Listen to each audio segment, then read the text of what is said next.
A Temecula Valley Unified School District meeting.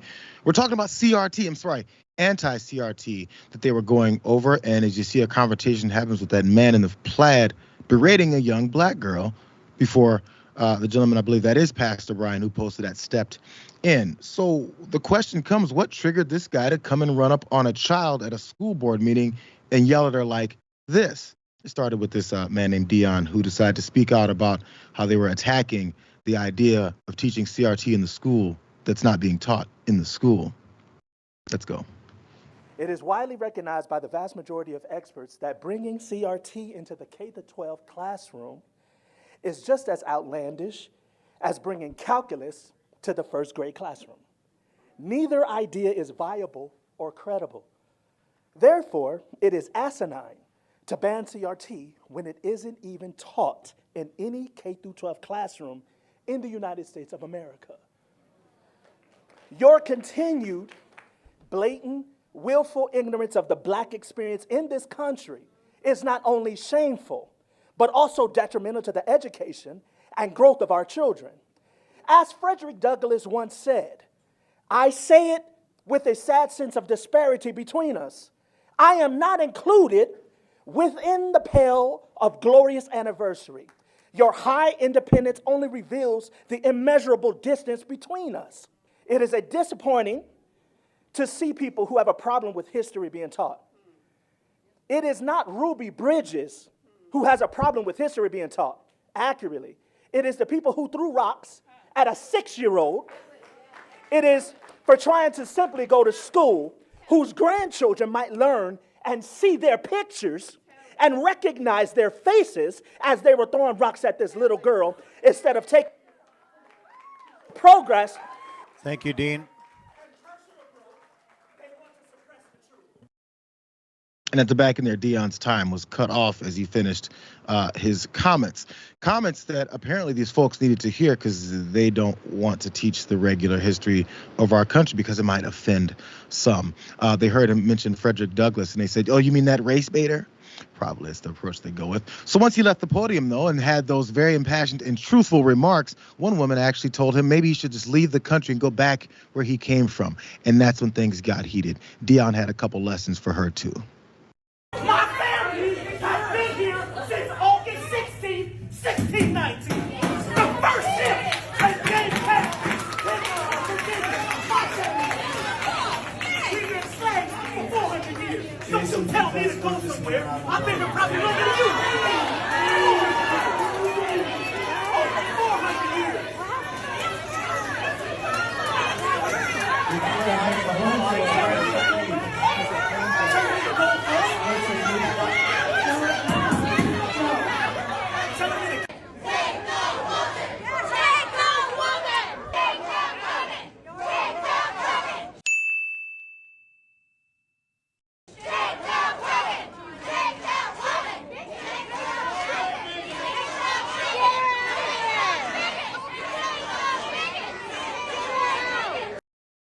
So the woman in that peach-colored top there was the one who said it, and then who then Dion was targeting with his comments in response.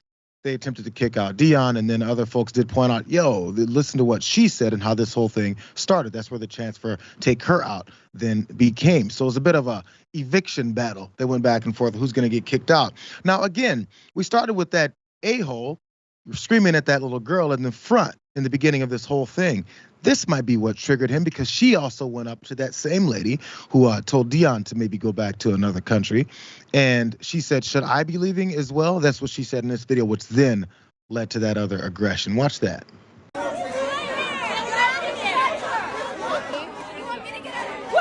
Let's go! Everybody needs to go back to their seats.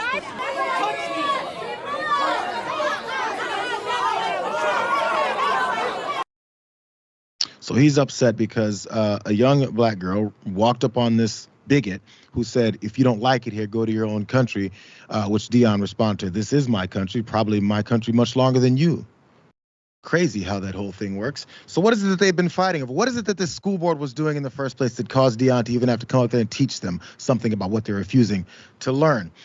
So they hired, the board here hired an anti-CRT consultant to back up their whole belief system that this is happening in any school in the country. And guess what? Let's look at this from KABC. The consultant was paid $15,000 of taxpayer money. Not all these people who are protesting and want to be against any CRT teachings that isn't happening, but of taxpayer money, everyone, which some people took issue with, since CRT isn't even taught in the Temecula Valley Unified School District. But, those are facts that get in the way of everything they're going off on. But one more party, because Pastor Brian here, who stepped in between that guy with the flannel shirt and the girl, he talked about one more thing that was happening that looks like this was getting much more intense. Watch this. Most of you are going to notice the man standing over this child. And most of you are going to notice the man who came to her aid. But did any of you notice the man entering the situation wearing a black and white checkered shirt?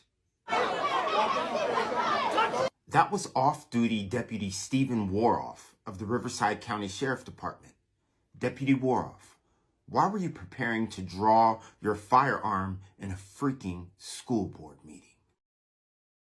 He was, because folks were afraid of the black folks who were talking about their history, talking about what they're trying to do with this teaching process. And then after racists came for them, they got upset. And then when this guy's in this girl's face, I guess the gun is getting pulled because someone's stopping him from doing it. That's where this problem comes, and that's where it continues to go. One more part here, Burbank. I know I've loaded a lot through this, but this pastor, Brian Hawkins, who pointed this out, he pointed that out, but this is a quote he also gave to the article, the writers who wrote this article as well. He says, there's a quote that says, if you don't learn from history, you're doomed to repeating it. It's a pretty popular quote. People quote that in different ways all the time. So let's take a look at this picture of our history that apparently the Temecula Unified School District does not want to teach, and take a look at what we're repeating. It's almost like it makes sense, and maybe you should think about what it is that you're doing. What's your thoughts here, Jess? You know what could have prevented this? If all of those folks who are at that school board meeting actually had an accurate teaching of history through public school, maybe then they would understand why hiring an anti-CRT consultant for a district that is not teaching CRT doesn't make any sense. They also wouldn't have told someone to go back to their country when they were born in the United States. Folks have become so fearful of what they don't understand. That's really what's at the core of this. They're afraid of things being different than what they were taught by their parents that it should be, and now they've become hateful. And so it is a good strategy to teach kids accurate history so they're not destined to repeat it, but also to make people not afraid of people who are different from them. And if you actually understood our country's history, you would understand why there are people who are very upset that we can't talk about critical race theory, that we can't have honest conversations about what our country's history around race really is. And I think to see so many people impassioned at a school board meeting is something that at one point, if you told me about it, would make me really, happy about our democracy, that people are participating to that extent about what their children are being taught. But really what motivated people to go there was hatred and wanting to oppress people who are different from them. So if you think you can hire an anti-CRT consultant to talk about all the ways that you need to push your own agenda of hate, and then you have everyone else pay for it, that's a blatantly ignoring the folks that are also part of the community.